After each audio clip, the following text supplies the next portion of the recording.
अजीज दोस्तों नमस्कार। अजीज दोस्तों, आपसे एक सवाल पूछना था कि आम आदमी पार्टी के सोमनाथ भारती जी ने कहा था जब एग्जिट पोल आए थे इलेक्शन के रिजल्ट आने से पहले कि अगर नरेंद्र मोदी जी प्राइम मिनिस्टर बनते हैं तो मैं अपना सर गंजा करा दूंगा। वैसे भी 90% तो गंजे थे वैसे, लेकिन क्या उन्होंने अपनी बात रखी या वैसे ही जैसे आम आदमी पार्टी के लीडर हैं टॉप के अरविंद केजरीवाल, जैसे इनकी दूसरी लीडरशिप है आतिशी और ये और वो, जो अपनी बात पे कायम नहीं रहते, तो इन्होंने भी ऐसे ही किया। दो तीन छोटी खबरें हैं, फिर मैं इन चीज़ों की तरफ आता हूँ। एक, मैंने ये देखा कि बांग्लादेश की प्राइम मिनिस्टर शेख हसीना वाजिद आई थी भारत प्राइम मिनिस्टर नरेंद्र मोदी जी की शपथ के टाइम पे, तो वो कांग्रेस की लीडरशिप से मिलने गई थी। ऑफ कोर्स बांग्लादेश भारत का कर्जदार है। शेख हसीना वाजिद जी के पिताजी जो थे शेख मुजीबुर रहमान, वो पाकिस्तान की जेल में थे। उनकी कौम को पाकिस्तान कत्लेआम कर रहा था, तो उस वक्त राहुल गांधी जी की दादी और सोनिया गांधी जी की सास इंदिरा गांधी जी भारत की नेता थीं, और उस वक्त उन्होंने बंगालियों की मदद की थी और शेख मुजीबुर रहमान को विक्ट्री मिली थी। तो ऑफ कोर्स वो शेख हसीना वाजिद एक रवादार खातून हैं और उन्होंने उसको अप्रिशिएट करने के लिए कांग्रेस लीडरशिप से मुलाकात की। मेरा सवाल है कि जब शेख हसीना वाजिद जी से मुलाकात के लिए, ज़ाहिर है ये तो नहीं है कि वो अचानक आके घर की घंटी बजाई होगी और कहा होगा कि मैं मिलना चाहती हूँ, है ना, पहले से टाइम सेट होगा। तो कांग्रेस के प्रेसिडेंट कहाँ हैं? या उनको सिर्फ वो गालियाँ देने के लिए और मतलब उल्टी सीधी बातें करने के लिए रखा है, बाकी उनकी कोई औकात नहीं है? वो क्यों नहीं थे? फिर करंट कांग्रेस लीडरशिप में सिर्फ एक आदमी है जो भारत का प्राइम मिनिस्टर रहा है, मनमोहन सिंह साहब। तबीयत उनकी खराब है, लेकिन सिंबलिकली उनके घर पे रखी जा सकती थी मीटिंग। जैसे इलेक्शन के बाद एडवाणी साहब बीजेपी के सीनियर लीडर हैं, सब उनके घर पे गए मिलने के लिए, उनको तकलीफ ना हो इसलिए। तो आप मनमोहन सिंह साहब के घर पे रख सकते हैं, सिंबलिकली किसी की तो प्रेजेंस हो। सिर्फ माँ बेटा बेटी, खानदानी चौधराहट खत्म होके नहीं दे रही। अजीज दोस्तों, एक और बात मैं इधर वो करना चाहूँगा कि नसीरुद्दीन शाह साहब ने कहा है कि मेरी ख्वाहिश है कि प्राइम मिनिस्टर नरेंद्र मोदी वो मुसलमानों की गोल टोपी स्कल कैप जिसको कहते हैं वो पहनेंगे किसी दिन, क्योंकि उन्होंने 2011 में वो उनको पहनाने की कोशिश की गई तो मना किया था।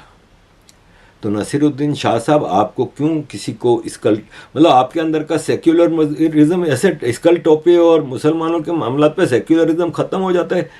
विच काइंड ऑफ सेक्युलरिज्म मजबूर करता है लोगों को स्कल टोपी पहनने को?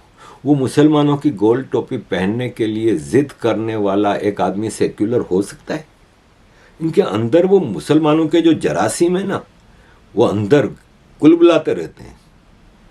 उन्होंने कभी ये ख्वाहिश का इजहार किया कि असदुद्दीन अवैसी या दिल्ली की जामा मस्जिद का इमाम बुखारी किसी दिन हिंदुओं का कपड़ा पहने, टीका लगाएं, आरती करें? कभी इन्होंने ये ख्वाहिश का इजहार किया? अगर सेक्युलर है तो फिर वो सबके लिए बात करेगा ना, वो टोपी की बात क्यों करता है? ये है जावेद अख्तर, नसीरुद्दीन शाह, इन लोगों के सेक्युलरिज्म। ये एथेइस्ट बनने की कोशिश करते हैं, हम तो एथेइस्ट हैं, लेकिन अंदर कोने में छुपा हुआ एक दरिंदा है जो इनको जीने नहीं देता। अजीज दोस्तों, कंगना रनौत जी को एक CISF ऑफिसर कुलविंदर कौर ने थप्पड़ मारा, उस पर काफ़ी ले दे हो रही हैं। सिंपल सी बात है कि वो लोग जो कह रहे हैं कि बहुत अच्छा हुआ क्योंकि कंगना ने ऐसी बात क्यों की, तो फिर वो इंदिरा गांधी जी को जिन्होंने मारा था वो भी सही थे। फिर थप्पड़ मारो, गोली मारो, अगर आप वायोलेंस से किसी की बात का जवाब दे रहे हैं तो फिर आप सही है। फिर अगर इसको जो जस्टिफाई कर रहा है, जैसे ये विशाल दादलानी है, वैसे ये मुझे कभी नहीं पसंद आया। अव्वल तो मैं उस दिन भी अपने बच्चों को कह रहा था, इसका कोई गाना चल रहा था, मैंने कहा यार ये सिंगर कैसे बन गया, इसके अंदर कौन सी ऐसी सिंगर की क्वालिटीज़ हैं। कहाँ किशोर दा, कहाँ रफ़ी जी, कहाँ मुकेश जी, कहाँ लता जी, कहाँ इवन उदित नारायण, कुमार सानू, सोनू निगम, एक से एक क्वालिटी के सिंगर, और कहाँ ये विशाल दादलानी आज की जनरेशन को लीड कर रहा है, और कैरेक्टर वाइज भी घटिया। वो कह रहा है मैं कुलविंदर को जॉब दूंगा अगर उसकी नौकरी से उसको निकाला। तो भाई साहब वो जिसने इंदिरा गांधी को मारा था उनके भी बच्चों का ख्याल कर लो भाई। वो डेनमार्क की प्राइम मिनिस्टर का भी किसी ने अटैक किया है तो उसके भी अटैकर को भी जॉब दो। फिर like this you are condoning violence. ये टेररिज्म को बढ़ावा देने वाली बात होती है। ये है नीना सिंह, पहली वुमेन कमांडिंग ऑफिसर जो 1,66,000 स्ट्रॉन्ग CISF को लीड कर रही है। किसी ने इसका नाम भी नहीं सुना होगा। और एक है ये 2 टके की लड़की कुलविंदर कौर, जिसकी ड्यूटी भी नहीं थी वहां पे जहां पे कंगना ने गुजरना था। ये अपनी ड्यूटी पे से हट के स्पेशली मारने आई थी। इसको नौकरी से ही नहीं निकालना चाहिए, इसको ऐसी सजा दो कि दूसरा कोई, when you are on a security, specially security, police, फौज, सिक्योरिटी, एयरपोर्ट सिक्योरिटी, इन पोस्ट पे हैं, आपका पर्सनल एजेंडा वहां पे होना ही नहीं चाहिए। आप किसी को पसंद करें ना करें, you have taken oath of giving security to every Indian citizen. लेकिन नहीं, ये भी एक है फार्मर की बेटी, 11वीं जमात में फेल हो गई थी, आज डिप्टी कलेक्टर हैं। अजीज दोस्तों, कनाडा में खालिस्तानियों ने इंदिरा गांधी जी की मूर्ति पे फायरिंग करके एक मैसेज दिया है। इसको लाइटली नहीं लेना चाहिए। अगर यही काम इंडिया में कोई जस्टिन ट्रूडो की मूर्ति पे करेगा तो पूरा वेस्ट का मीडिया चीख रहा होगा कि इंडिया में हिंदुत्व, एक्सट्रीमिज्म, ये हो गया, वो हो गया। इसी तरह जो अभी रियासी में टेररिस्ट अटैक हुआ है उसको भी लाइटली नहीं लेना चाहिए। अभी तक हमने इसको इंटरनेशनलाइज किया ही नहीं है, क्योंकि ऑर्डर ऑफ द डे मुसलमान तो करता ही रहता है, उस पर कोई वो नहीं। एक यात्रियों भरी बस जाती है यात्रा करने हिंदुओं की, उसको पाकिस्तान से आए हुए अमेरिकन हथियार लेके टेररिस्टों ने मारा। 1 दर्जन के करीब लोग अपनी जान खो बैठे, 3-4 दर्जन जख्मी हैं। आप मुझे बताइए कि कोई यात्रियों से बड़ी बस मुसलमानों की मज़ार की तरफ जा रही होती और उस पे किसी हिंदू ने फायरिंग कर दी होती तो इस वक्त Washington post, New York times, time magazine, BBC, पूरी दुनिया का मीडिया उछल रहा होता। और ये हमारे यहाँ जो छछूंदर बैठे हुए हैं ना, जुबैर, राना, अरफा, वो तो उछल उछल के मतलब कयामत ढा दी होती। किसी अरफा ने, किसी जुबैर ने पाकिस्तान को कंडेम किया? किसी ने इसके ऊपर वो लेवल की आवाज़ उठाई जो उठानी चाहिए एक न्यूट्रल जर्नलिस्ट को? भारत के अंदर पूरी दुनिया में ये कहा जाता है कि मीडिया पे सख्तियां हैं, सरकार मीडिया को कंट्रोल करती है, लेकिन इनकी जब बातें सुनते हैं जो ओपनली भारत में मीडिया, सोशल मीडिया पे चल रही होती हैं, तो मैं सोचता हूँ कि इतना आज़ाद दुनिया का किसी देश का मीडिया नहीं है जितना आज़ाद, हद से ज़्यादा आज़ाद है।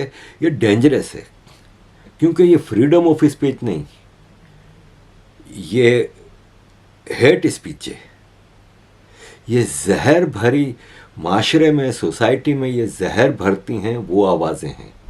इनको तो सख्ती से कंट्रोल करना चाहिए।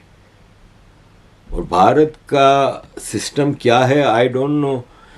पीके फिल्म आती है जिसमें हिंदुओं के, मतलब एक हिंदू पुजारी, एक हिंदू पंडित को आखिर तक, फिल्म के आखिर सीन तक लताड़ा गया।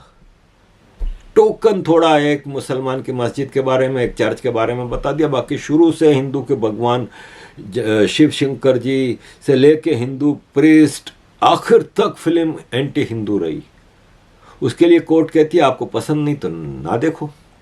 लेकिन अब एक फिल्म आई है जो सच्चाई पे है, 12 हाथ, उस पर पाबंदी लगा दी।